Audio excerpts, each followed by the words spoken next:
जो जनसुराज यात्रा है, प्रशांत जी का दो चेहरा लोग देखते हैं। एक वो प्रशांत किशोर जो चुनावी रणनीतिकार है, जो किसी पार्टी के लिए रणनीति बनाते हैं, उनको जितवाते हैं, और एक प्रशांत किशोर है जो जनसुराज के नाम से पद यात्रा कर रहे हैं। सवाल आप पर भी उठता है, जिस बिहार में अब लगातार बिहार के सरकार या लालू जी तमाम उनके बच्चों पर भी हमला करते हैं कि 9वीं पास, लेकिन आपके हमले में ज्यादातर तेजस्वी होते हैं या उसकी व्यवस्था होती है। लेकिन ये कहा जाता है कि आपके बारे में सॉफ्ट कॉर्नर रखते हैं नरेंद्र मोदी के लिए या भाजपा के प्रति, उनकी डिग्री पर कभी कोई चर्चा आप नहीं करते। तो एक में थोड़ा सा सवाल पूरा कर लीजिएगा, तो प्रशांत किशोर क्या विकल्प देंगे?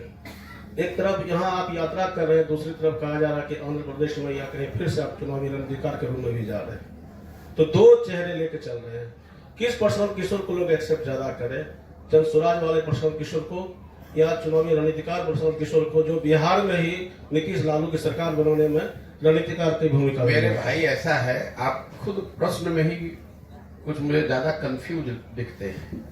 हम 10 वर्ष तक जिसको जो शब्द प्रयोग आप कर रहे हैं चुनावी रणनीतिकार, वो काम हमने 10 वर्ष तक किया है और डंके की चोट पर किया है। पूरे देश में अपने काम, अपनी बुद्धि, अपने परिश्रम से अपना बिहार के लोगों का झंडा बुलंद किया है। हमारी पहचान ये नहीं है कि हम किसी के लड़के हैं, हमारी पहचान हमारा वही काम है। लेकिन 2 मई 2000 अभी पैदा जनसुराज तो अभी 1 साल से शुरू किए हैं। 2 मई 2021 को हमने उस काम को छोड़ा है। 2 मई 2021 जिस दिन बंगाल में चुनाव जीते, उस दिन सार्वजनिक तौर पर यह घोषणा की कि अब ये काम नहीं करेंगे, जीवन में कुछ दूसरा करेंगे। फिर साल भर सोचने समझने के बाद आकर 5 मई 2022 को हमने बताया कि जनसुराज अभियान बिहार में शुरू करेंगे। 2 अक्टूबर 2022 से हम यहीं पर रोज गांव में चल रहे हैं और आप हमको आंध्र प्रदेश में देख रहे हैं। तो आपकी यहाँ से जो दूरदृष्टि है वो आपकी बहुत चर्चा है। सुन, अरे भाई चर्चा, वही तो चर्चा का जवाब आपको दे रहे हैं। हम बैठे हुए हैं बेगूसराय में, आप लोग बेगूसराय के पत्रकार हैं। पिछले 30 दिन से हम बेगूसराय में हैं कि आंध्र प्रदेश में? वो आप, अगर आपको ये नहीं दिख रहा है तो चर्चा को आप किस आधार पर सवाल कर रहे हैं?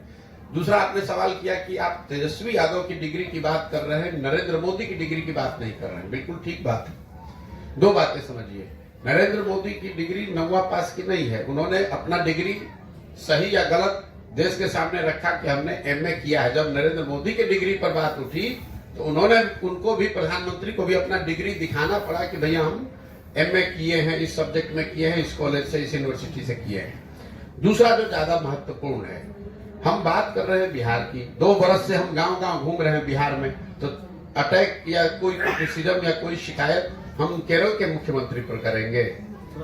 जब हम 10 वर्ष जब चुनावी रणनीतिकार का काम करते थे, आपने कभी सुना है मैं बिहार के किसी मुद्दे पर मुझे बोलते हुए?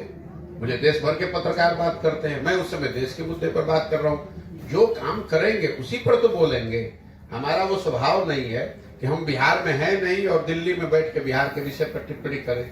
लेकिन जब बिहार में हैं, पिछले 2 वर्ष से बिहार में नेतागिरी करने वाले, जितने राजनीति करने वाले लोग हैं, उनसे ज्यादा मजबूती से, ज्यादा ईमानदारी से गांव गांव लोगों के बीच में रह रहे हैं, तो मुद्दा तो यही का उठाएंगे, यही के नेताओं की बात करेंगे। केरल और तमिलनाडु की तो बात करेंगे नहीं। हम आए हैं बेगूसराय मटिहानी में, तो बात करें पश्चिम बंगाल, कुछ बिहार की।